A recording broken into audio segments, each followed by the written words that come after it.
നമസ്കാരം, welcome to Kerala British Academy മോഗ. ഇന്നത്തെ ഈ വീഡിയോയിൽ നമ്മൾ മെയിനായിട്ട് ഡിസ്കസ് ചെയ്യാൻ പോകുന്നത് ലിസ്റ്റ് ഓഫ് ഹെഡിങ് എന്ന് പറയുന്ന ക്വസ്റ്റ്യൻ ടൈപ്പിനെ കുറിച്ചാണ്. നമുക്കറിയാം ലിസ്റ്റ് ഓഫ് ഹെഡിങ് എന്ന് പറഞ്ഞു കഴിഞ്ഞാൽ basically an information which is given in the paragraph ആണ്. പക്ഷെ നമുക്ക് ഒരിക്കലും പ്രൂവ് ചെയ്യാൻ പറ്റുകയില്ല ലിസ്റ്റ് ഓഫ് ഹെഡിങ് തയ്യാറാക്കിയിരിക്കുന്ന ആ ഫുൾ പാസേജിനെ ബേസ് ചെയ്തുകൊണ്ടാണെന്നുള്ളത്. May be even a single sentence അല്ലെങ്കിൽ ഈവൻ എ വേർഡ് ഉപയോഗിച്ചിട്ട് വരെ ലിസ്റ്റ് ഓഫ് ഹെഡിങ് ഉണ്ടാക്കാൻ ചാൻസ് ഉണ്ട്. അതൊന്ന് ഓർത്ത് വെച്ചേക്കുക. അതുപോലെ തന്നെ വേർഡ് ബൈ വേർഡ് നോക്കിയിട്ട് വരെ നമുക്ക് ലിസ്റ്റ് ഓഫ് ഹെഡിങ് എളുപ്പത്തിൽ കണ്ടുപിടിക്കാനുള്ള ഒരു മാർഗമുണ്ട്. അതെങ്ങനെയാന്ന് ഞാൻ പറഞ്ഞുതരാം. ഇവിടെ നോക്കിയാൽ നമുക്ക് മനസ്സിലാവും. ഇവിടെ കേംബ്രിഡ്ജ് IELTS അക്കാദമിക് 16 ബുക്കിലെ ടെസ്റ്റ് 4 ഒരു പാരഗ്രാഫ് ആണ് തന്നിരിക്കുന്നത്. ഈ പാരഗ്രാഫ് ആയിട്ട് മാച്ച് ചെയ്യുന്ന ലിസ്റ്റ് ഓഫ് ഹെഡിങ് എന്ന് പറയുന്നത് ഇത് superiority of AI projection over those made by humans എന്നുള്ളതാണ്. ഇത് എങ്ങനെ കണ്ടുപിടിച്ചിരിക്കുന്നതെന്ന് വെച്ച് കഴിഞ്ഞാൽ ഇവിടെ സെക്കൻഡ് പാരഗ്രാഫിൽ നമുക്ക് നോക്കിയാൽ മനസ്സിലാവും. Many decisions in our lives require a good forecast and AI is almost always better at forecasting. Forecasting എന്ന് പറഞ്ഞു കഴിഞ്ഞാൽ പ്രൊജക്ഷൻസ് എന്നാണ് മീനിങ്. ദാൻ എന്ന് പറഞ്ഞൊരു കമ്പാരിസൺ ആണ്. അതുപോലെ തന്നെ ലിസ്റ്റ് ഓഫ് ഹെഡിങ്ങിൽ ഒരു കമ്പാരിസൺ തന്നിട്ടുണ്ട് ഓവർ. അതുപോലെ തന്നെ വി ആർ എന്ന് പറഞ്ഞു കഴിഞ്ഞാൽ ബൈ ഹ്യൂമൻസ്. സോ അങ്ങനെ വേർഡ് ബൈ വേർഡ് നോക്കിയിട്ട് വരെ നമുക്ക് എളുപ്പത്തിൽ ലിസ്റ്റ് ഓഫ് ഹെഡിങ് കണ്ടുപിടിക്കാനായിട്ട് പറ്റും. അപ്പം അതും കൂടി ഒന്ന് ഓർത്ത് വെച്ചേക്കുക. അങ്ങനെ ലിസ്റ്റ് ഓഫ് ഹെഡിങ് എന്ന് പറയുന്ന ഒരു ക്വസ്റ്റ്യൻ ടൈപ്പ് നമുക്ക് കിട്ടിക്കഴിഞ്ഞാൽ നമ്മൾ ആദ്യം ചെയ്യേണ്ടത് ഞാൻ കഴിഞ്ഞ വീഡിയോയിൽ പറഞ്ഞ പോലെ മെയിൻ ഹെഡിങ് പാസേജിന്റെ വായിക്കുക. അതിനുശേഷം ആ പാസേജിന് വല്ല സബ് ഹെഡിങ് ഉണ്ട്, സബ് ഹെഡിങ് വായിക്കുക. അതിനുശേഷം skim read to all the list of heading ആണ്. ഇവിടെ സ്കിം റീഡ് എന്ന് ഉദ്ദേശിക്കുന്നത് ഒന്ന് വേഗം ഒന്ന് ഓടിച്ച് വായിക്കുക എന്ന് മാത്രമേ മീനിങ് ഉള്ളൂ. അപ്പൊ നമുക്ക് ഇവിടെ നോക്കിയാൽ മനസ്സിലാവും ഈ പാസേജിന്റെ മെയിൻ ഹെഡിങ് എന്ന് പറഞ്ഞു കഴിഞ്ഞാൽ air traffic control in the USA ആണ്. ഞാൻ കഴിഞ്ഞ വീഡിയോയിൽ പറഞ്ഞു ലിസ്റ്റ് ഓഫ് ഹെഡിങ് എന്ന് പറയുന്ന ക്വസ്റ്റ്യൻ ടൈപ്പിൽ നമ്മുടെ ഇമാജിനേഷൻ പവർ അല്ലെങ്കിൽ വിഷ്വലൈസേഷൻ കപ്പാസിറ്റി എന്ന് പറയുന്നത് നമുക്ക് അത്യന്താപേക്ഷിതമാണ്. സോ നമ്മുടെ ഇമാജിനേഷൻ വർക്ക്ഔട്ട് ചെയ്ത് എന്തായിരിക്കും air traffic control in the USA എന്ന് പറഞ്ഞ് നമുക്കൊരു അസംഷൻ ഉണ്ടാക്കണം. Like air traffic control in the US എന്ന് പറഞ്ഞാൽ എന്തായിരിക്കും air traffic control? Air traffic control എന്ന് പറഞ്ഞാൽ കുറച്ച് സെർട്ടൻ ഡിവൈസസ് എയർ ട്രാഫിക്കിനെ കൺട്രോൾ ചെയ്യുന്നു. എവിടെ? USA മാത്രം എയർ ട്രാഫിക്കിനെ കൺട്രോൾ ചെയ്യുന്ന ഇതിനെക്കുറിച്ച് ഡീറ്റെയിൽ ആയിട്ടായിരിക്കും, അതിന്റെ എന്തെങ്കിലുമൊക്കെ പ്രോസസ്സിനെ കുറിച്ചായിരിക്കും ഈ തുടർന്നുള്ള പാസേജിൽ പറയുന്നതെന്ന് നമുക്ക് അസ്യൂം ചെയ്തുകൊണ്ട് ലിസ്റ്റ് ഓഫ് ഹെഡിങ് നമുക്ക് നോക്കാം. ഫസ്റ്റ് ലിസ്റ്റ് ഓഫ് ഹെഡിങ് എന്ന് പറഞ്ഞു കഴിഞ്ഞാൽ ഡിസൊബേയിങ് FFA റെഗുലേഷൻസ് ആണ്. സോ FFA എന്താണെന്ന് നമുക്ക് അറിയത്തില്ല. So underline disobeying and regulations. Disobeying എന്ന് പറഞ്ഞാൽ വയലേറ്റിംഗ് അല്ലെങ്കിൽ ഡോണ്ട് ഫോളോ എന്നൊക്കെ ആയിരിക്കും നമുക്ക് ചിലപ്പോൾ പാസേജിൽ ഉണ്ടാവുക. റെഗുലേഷൻസ് എന്ന് പറഞ്ഞാൽ നമുക്കറിയാം എന്തെങ്കിലും റൂൾസ് ആൻഡ് റെഗുലേഷൻസ്. സോ എന്തെങ്കിലും റൂൾസ് ആൻഡ് റെഗുലേഷൻസ് വയലേറ്റ് ചെയ്യുന്നതായിട്ട് ഏതെങ്കിലും ഒരു പാരഗ്രാഫിൽ പറയുന്നുണ്ടെങ്കിൽ ഈ ഫസ്റ്റ് ലിസ്റ്റ് ഓഫ് ഹെഡിങ് ആ പാരഗ്രാഫുമായിട്ട് അല്ലെങ്കിൽ ആ പാസേജുമായിട്ട് മാച്ച് ആവും. സെക്കൻഡ് ലിസ്റ്റ് ഓഫ് ഹെഡിങ് എന്ന് പറഞ്ഞാൽ ഏവിയേഷൻ ഡിസാസ്റ്റർ പ്രോംപ്റ്റ് ആക്ഷൻ ആണ്.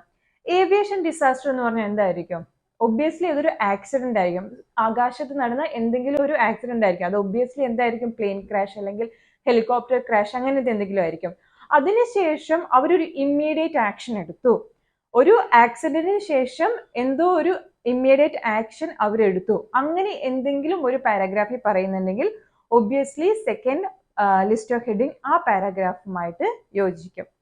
തേർഡ് ലിസ്റ്റ് ഓഫ് ഹെഡിങ് എന്ന് പറയുന്നത് ടു കോഇൻസിഡന്റൽ ഡെവലപ്മെന്റ്സ്. ടു കോഇൻസിഡന്റൽ എന്ന് പറഞ്ഞാൽ യാദൃശ്ചികം എന്നാണ് മീനിങ്. ഡെവലപ്മെന്റ്. സോ ഫസ്റ്റ് പാസേജിൽ 2 ഡെവലപ്മെന്റ്സിനെ കുറിച്ച് പറഞ്ഞിട്ടുണ്ടാവും.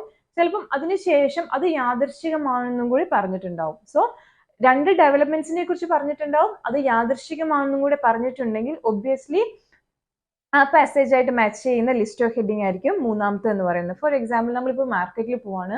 നമ്മൾ മാർക്കറ്റിൽ പോകുമ്പോൾ നമ്മൾ നമ്മുടെ ഓൾഡ് ഫ്രണ്ട്സിനെ മീറ്റ് ചെയ്തു. അത് ശരിക്കും ഒരു യാദൃശ്ചികമായ ഒരു മീറ്റപ്പ് ആയിരിക്കും. സോ അങ്ങനെ ഒരു യാദൃശ്ചികമായി നടന്ന 2 ഡെവലപ്മെന്റ്സിനെ കുറിച്ച് ഏതെങ്കിലും ഒരു പാസേജ് പറയുന്നുണ്ടെങ്കിൽ ഒബ്വിയസ്ലി ഈ ലിസ്റ്റ് ഓഫ് ഹെഡിങ് ആ പാസേജുമായിട്ട് മാച്ച് ചെയ്യും. നാലാമത്തെ എന്ന് പറഞ്ഞാൽ സെറ്റിംഗ് ആൾട്ടിറ്റ്യൂഡ് സോൺസ്. ആൾട്ടിറ്റ്യൂഡ് എന്ന് പറഞ്ഞാൽ ഹൈറ്റ് ആണ്.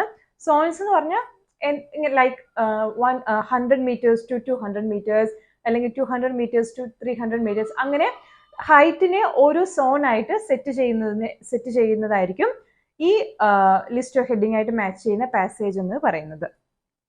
ഫിഫ്ത്ത് വൺ എന്ന് പറയുന്നത് an over simplified view. An over simplified view എന്ന് പറഞ്ഞു കഴിഞ്ഞാൽ ഏറ്റവും ചുരുക്കത്തിലുള്ള ഒരു രൂപം അല്ലെങ്കിൽ ഇൻകംപ്ലീറ്റ് എന്നാണ് ഓവർ സിംപ്ലിഫൈഡിന്റെ മീനിങ്. ഫോർ എക്സാമ്പിൾ ഞാനൊരു IELTSനെ കുറിച്ച് 2 സെന്റൻസ് പറയും. അതിലൂടെ നമുക്ക് ഓവർ സിംപ്ലിഫൈഡ് എന്താണെന്നും വ്യക്തമായിട്ട് മനസ്സിലാവും. ഫസ്റ്റ് സെന്റൻസ് എന്ന് പറയുന്നത് IELTS എക്സാം എന്ന് പറയുന്നത് ഒരു ഇംഗ്ലീഷ് ലാംഗ്വേജ് ടെസ്റ്റ് ആണ്. 4 മൊഡ്യൂൾസ് ആണ് ഉള്ളത്. 3 മണിക്കൂറിനുള്ളിൽ തീരുന്ന ഒരു എക്സാം ആണ്. ഇതൊരു ഫസ്റ്റ് സെന്റൻസ് ആണ് IELTS എക്സാമിനെ കുറിച്ച്. രണ്ടാമത്തെ സെന്റൻസ് എന്ന് പറയുന്നത് IELTS എക്സാം എന്ന് പറയുന്നത് ഒരു ഇംഗ്ലീഷ് ലാംഗ്വേജ് ടെസ്റ്റ് ആണ്. സോ രണ്ടിലും നമുക്ക് IELTS എന്താണെന്ന് മനസ്സിലായി. ആദ്യത്തേൽ കുറച്ച് ഡീറ്റെയിൽ ആയിട്ട് IELTS എന്താണെന്ന് മനസ്സിലായി. രണ്ടാമത്തേൽ ഒരു ചുരുക്ക രൂപവും നമുക്ക് മനസ്സിലായി. സോ അങ്ങനെ എന്തെങ്കിലും ഒരു കാര്യത്തിനെ കുറിച്ച് ചുരുക്കി പറഞ്ഞു, പക്ഷെ അതിൽ ആ കാര്യം എന്താണ് വ്യക്തമായിട്ട് നമുക്ക് മനസ്സിലാക്കാൻ പറ്റിയാൽ എന്താണ് അതൊരു ഓവർ സിംപ്ലിഫൈഡ് വ്യൂ ആണ്. സോ അങ്ങനെ എന്തെങ്കിലും ഒരു കാര്യത്തിനെ കുറിച്ച് ഇൻകംപ്ലീറ്റ് ആയിട്ട് പറയുന്നതായിട്ട് ഏതെങ്കിലും ഒരു പാരഗ്രാഫിൽ പറയുന്നുണ്ടെങ്കിൽ ഒബ്വിയസ്ലി ഈ അഞ്ചാമത്തെ ലിസ്റ്റ് ഓഫ് ഹെഡിങ് അതായിട്ട് മാച്ച് ചെയ്യുന്നതായിരിക്കും. ആറാമത്തെ ലിസ്റ്റ് ഓഫ് ഹെഡിങ് എന്ന് പറയുന്നത് കൺട്രോളിംഗ് പൈലറ്റ് ലൈസൻസ്. ഇവിടെ ചില പൈലറ്റ്സിന്റെ സവിശേഷതകൾ പറയാം, ലൈസൻസ് എന്താണെന്ന് പറയാം, അതിന്റെ സവിശേഷതകൾ പറയാം. Okay. 7th one defining air space categories. ഇവിടെ എയർ സ്പേസിന്റെ കാറ്റഗറീസിൽ ഡിഫൈൻ ചെയ്ത് പറയുന്നുണ്ടാവും. കാറ്റഗറീസ് ചിലപ്പം level A, level B, level C എന്നായിരിക്കും, അല്ലെങ്കിൽ class A, class B, class C എന്ന് പറഞ്ഞ് അങ്ങനെയായിരിക്കും കാറ്റഗറീസിനെ തിരിച്ചിട്ടുണ്ടാവുക. സോ അങ്ങനെ ഏതെങ്കിലും ഒരു പാരഗ്രാഫിൽ പറയുന്നുണ്ടെങ്കിൽ obviously 7th list of heading അതായിട്ട് മാച്ച് ആവും. എട്ടാമത്തെ എന്ന് പറയുന്നത് setting rules to weather conditions ആണ്. ഒരു നിയമം വെതർ കണ്ടീഷൻസിന് വേണ്ടിയിട്ട് സെറ്റ് ചെയ്യുകയാണ്. വെതർ കണ്ടീഷൻസ് എന്തൊക്കെയായിരിക്കും? ഇതൊരു ഏവിയേഷന്റെ അല്ലെങ്കിൽ എയർ ആയിട്ട് റിലേറ്റഡ് ആയതുകൊണ്ട് ഒബ്വിയസ്ലി അവിടെ റെയിൻ ആയിരിക്കും, അല്ലെങ്കിൽ ഫോഗ് ആയിരിക്കും, അല്ലെങ്കിൽ വിസിബിലിറ്റി ആയിരിക്കും. അങ്ങനത്തെ എന്തെങ്കിലുമൊക്കെ ഒരു വെതർ കണ്ടീഷൻസിനെ കുറിച്ചായിരിക്കും പറയുക. ലാസ്റ്റ് വൺ എന്ന് പറയുന്നത് ടേക്കിംഗ് ഓഫ് സേഫ് ആയിട്ട് ടേക്ക് ഓഫ് ചെയ്യുന്നതിനെ കുറിച്ച് പറയുന്നു. ആൻഡ് ലാസ്റ്റ് വൺ 10ാമത്തെ എന്ന് പറയുന്നത് ഫസ്റ്റ് സ്റ്റെപ്പ് ടുവേർഡ്സ് ATC എന്നുള്ളതാണ്. അത് ഓൾറെഡി പാരഗ്രാഫ് ബി എന്ന് പറഞ്ഞ് അവർ തന്നിട്ടുണ്ട്. സോ അതൊന്ന് നമുക്ക് ക്രോസ് മാർക്ക് ചെയ്യാം. Okay.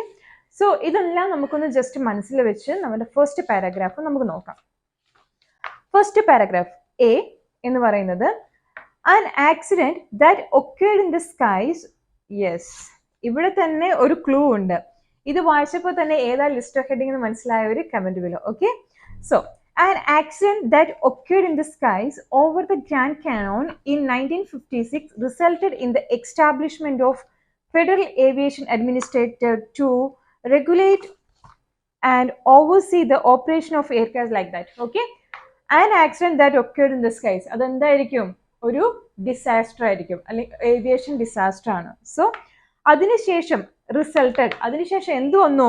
The establishment of federal aviation administration, FFA എന്ന് പറയുന്ന ഒരു അഡ്മിനിസ്ട്രേഷന് രൂപം കൊണ്ടു. സോ ഒരു ഡിസാസ്റ്റർ നടന്നു, അതിനുശേഷം ഒരു ആക്ഷൻ നടന്നു. സോ ഫസ്റ്റ് പാരഗ്രാഫ് എന്ന് പറയുന്നത് ഇതിന്റെ ലിസ്റ്റ് ഓഫ് ഹെഡിങ് എന്ന് പറയുന്നത് സെക്കൻഡ് വൺ ആണ്, aviation disaster prompt actions.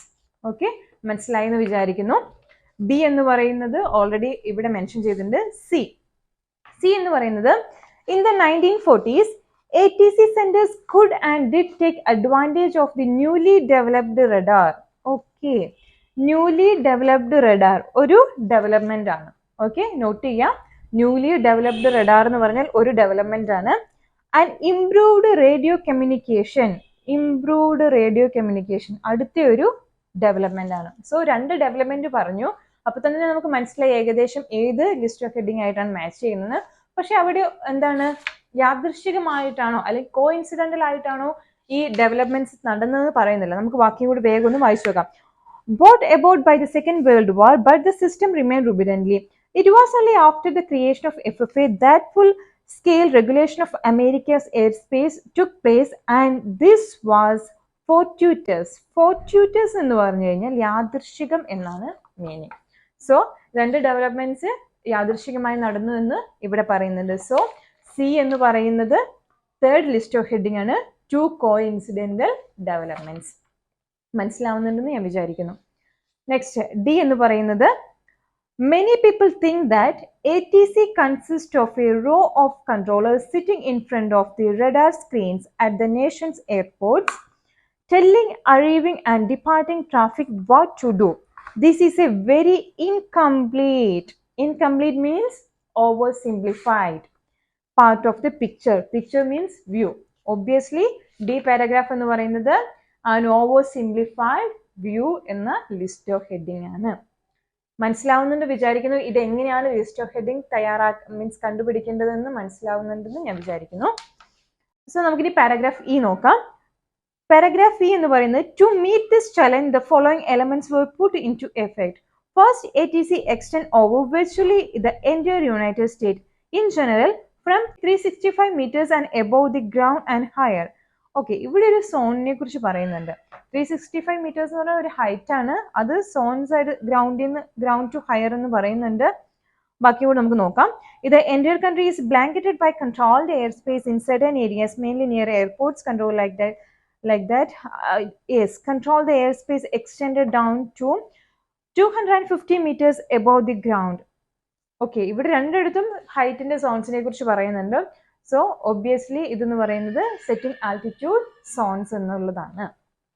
Okay, so paragraph F എന്ന് പറയുന്നത് നോക്കാം. The FFA then recognized two types of operating environments. In good meteorological conditions means weather conditions. അവിടെ തന്നെ ഒരു ക്ലൂ ആയില്ലേ അല്ലേ? നമുക്ക് പിന്നെ ബാക്കിയും കൂടെ വേഗം നോക്കാം. Flying would be permitted under visual flight rules like that. Okay, നമുക്ക് നോക്കാം. ഇവിടെ പറയുന്നത് പോ വിസിബിലിറ്റിനെ കുറിച്ച് പറയുന്നുണ്ട്. സോ ഒബ്വിയസ്ലി ഇതെന്ന് പറയുന്നത് സെറ്റിംഗ് റൂൾസ് വെതർ കണ്ടീഷൻസ് ആയിരിക്കും. ഓക്കെ, മെട്രോളജിക്കൽ കണ്ടീഷൻസ് എന്ന് പറഞ്ഞാൽ വെതർ കണ്ടീഷൻസ് ആണ്. അപ്പം പാരഗ്രാഫ് എഫ് എന്ന് പറയുന്നത് setting rules to weather conditions ആണ്. സോ നമുക്ക് ലാസ്റ്റ് പാരഗ്രാഫ് നോക്കാം. ലാസ്റ്റ് പാരഗ്രാഫ് ജി എന്ന് പറയുന്നത് controlled airspace is divided into several different types designated by letters of the alphabet. Under controlled airspace is designated class F. Class F ഞാൻ പറഞ്ഞു കാറ്റഗറിനെ മിക്കവാറും പറയാ ചിലപ്പോൾ ലെവൽ എ ബി എന്നായിരിക്കും അല്ലെങ്കിൽ ക്ലാസ് എ ബി സി എന്നായിരിക്കും. ഇവിടെ പറഞ്ഞു class F. While controlled airspace below 5,419 meters above sea level are not in the like that. And ഇവിടെയും പറയുന്നത് designated class A and ഇവിടെ പറയുന്നത് classes D, C and B.